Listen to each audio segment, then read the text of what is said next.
حضرت ابو بکر صدیق رضی اللہ تعالی عنہ کے آنسو۔ ایک مرتبہ حضور پاک صلی اللہ علیہ وسلم حرم میں داخل ہوئے۔ کفار جو مجلس میں موجود تھے ایک دم سب کے سب آپ کی طرف جھپٹے اور آپ کو چاروں طرف سے گھیر لیا اور کہنے لگے کہ تم وہی ہو جو ایسا ایسا کہتے ہو، یعنی ہمارے معبودوں کو اور ہمارے دین کو برا بتاتے ہو۔ تو رسول اللہ صلی اللہ علیہ وسلم نے فرمایا کہ ہاں میں وہی ہوں جس نے ایسا کہا ہے۔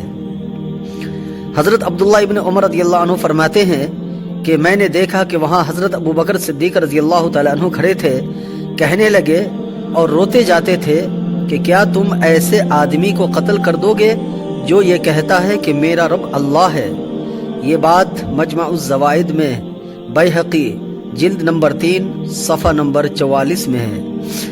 دوسرا واقعہ حضرت عائشہ صدیقہ رضی اللہ عنہ فرماتی ہے کہ میرے والد حضرت ابو بکر صدیق رضی اللہ تعالی عنہ نے صحن میں ایک مسجد بنا رکھی تھی، اسی میں نماز پڑھتے تھے اور قرآن شریف کی تلاوت کرتے تھے۔ مشرکین کی عورتیں اور بچے ان کے پاس جمع ہو جاتے اور تعجب سے قرآن سنتے اور ان کو دیکھتے رہتے۔ حضرت ابو بکر رضی اللہ تعالی عنہ بہت رونے والے آدمی تھے۔ قرآن مجید پڑھتے وقت انہیں اپنی آنکھوں پر قابو نہ رہتا تھا اور بے اختیار رونے لگتے تھے، اس سے مشرکین کو پریشانی ہوتی۔ یہ بات بخاری شریف صفحہ نمبر 552 میں موجود ہے۔ تیسرا واقعہ حضرت ابن عمر رضی اللہ عنہ فرماتے ہیں کہ حضور پاک صلی اللہ علیہ وسلم تشریف فرما تھے اور حضرت ابو بکر صدیق رضی اللہ تعالیٰ عنہ آپ کے پاس تھے۔ حضرت ابو بکر رضی اللہ عنہ پر ایک قمیص تھی اور بٹن نہ ہونے کی وجہ سے دونوں کو ایک کانٹے سے جوڑے رکھا تھا۔ حضرت جبرائیل علیہ السلام تشریف لائے اور آپ صلی اللہ علیہ وسلم کو اللہ کا سلام پہنچایا اور عرض کیا، یا رسول اللہ صلی اللہ علیہ وسلم، ابو بکر کے ساتھ کیا معاملہ ہے کہ اپنے سینے پر کانٹے سے دونوں پلوں کو ملائے ہوئے رکھے ہوئے کپڑے ہیں اور جو کانٹے سے سلا ہوا ہے، یہ کیا ماجرا ہے؟ حضور اقدس حضرت جناب محمد رسول اللہ صلی اللہ علیہ وسلم نے فرمایا کہ اے جبرائیل، انہوں نے فتح مکہ سے پہلے میرے اوپر صرف کر دیا ہے۔ مطلب یہ ہے کہ اسلام کی خاطر حضرت ابو بکر صدیق رضی اللہ تعالی عنہ نے اپنے گھر کا سارا مال آپ علیہ الصلوۃ والسلام کی خدمت اقدس میں پیش کر دیا تھا۔ حضرت جبرائیل علیہ السلام نے فرمایا ان سے بھی اللہ تعالیٰ کا سلام کہہ دیجئے اور یہ بھی کہہ دیجئے کہ تمہارا رب تم سے پوچھ رہا ہے کہ تم اپنے اس فقر میں مجھ سے راضی ہو یا ناراض ہو۔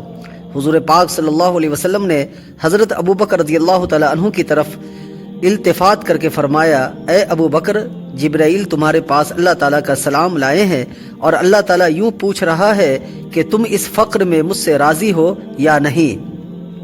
حضرت ابو بکر رضی اللہ تعالی عنہ رو دیے اور بولے، کیا میں اپنے رب پر غصہ ہوں گا؟ میں اپنے رب سے راضی ہوں، میں اپنے رب سے راضی ہوں۔ رواہ ابو نعیم قذافی کنز الاعمال جلد نمبر 4 صفحہ نمبر 353 میں یہ موجود ہے۔ چوتھا واقعہ حضرت عائشہ صدیقہ رضی اللہ عنہ فرماتی ہیں کہ حضور پاک صلی اللہ علیہ وسلم صبح و شام حضرت ابو بکر رضی اللہ عنہ کے گھر تشریف لاتے تھے۔ ایک دن آپ دوپہر کو تشریف لائے۔ حضرت ابو بکر رضی اللہ عنہ نے عرض کیا، یا رسول اللہ صلی اللہ علیہ وسلم، آج کوئی اہم بات پیش آئی ہے؟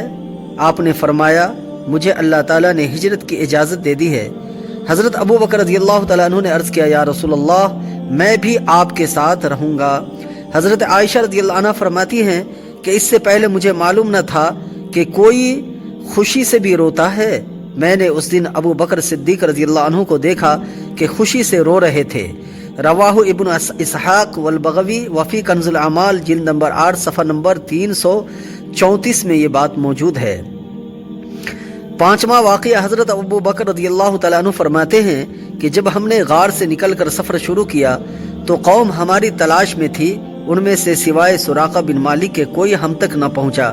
یہ اپنے گھوڑے پر سوار تھا۔ میں نے عرض کیا، یا رسول اللہ صلی اللہ علیہ وسلم، یہ آدمی ہمارے طلب میں آ پہنچا۔ آپ نے فرمایا، کوئی غم کی بات نہیں، اللہ ہمارے ساتھ ہے۔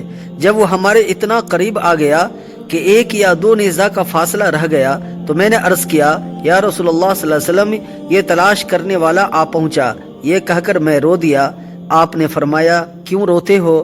میں نے عرض کیا خدا کی قسم اپنی جان کے ڈر سے نہیں روتا، میں تو آپ کی وجہ سے روتا ہوں۔ حضور پاک صلی اللہ علیہ وسلم نے اس سوار کے لیے بددعا فرمائی، اس کے گھوڑے کے پاؤں زمین میں پیٹ تک دھس گئے۔ یہ قربانیاں حضرت ابو بکر صدیق رضی اللہ تعالی عنہ کی تھی اسلام کے خاطر۔ حضور پر نور حضرت جناب محمد رسول اللہ صلی اللہ علیہ وسلم کے لیے ہم سبوں کو حضرت ابو بکر صدیق رضی اللہ تعالی عنہ کی سچی عقیدت و محبت اللہ نصیب فرمائے۔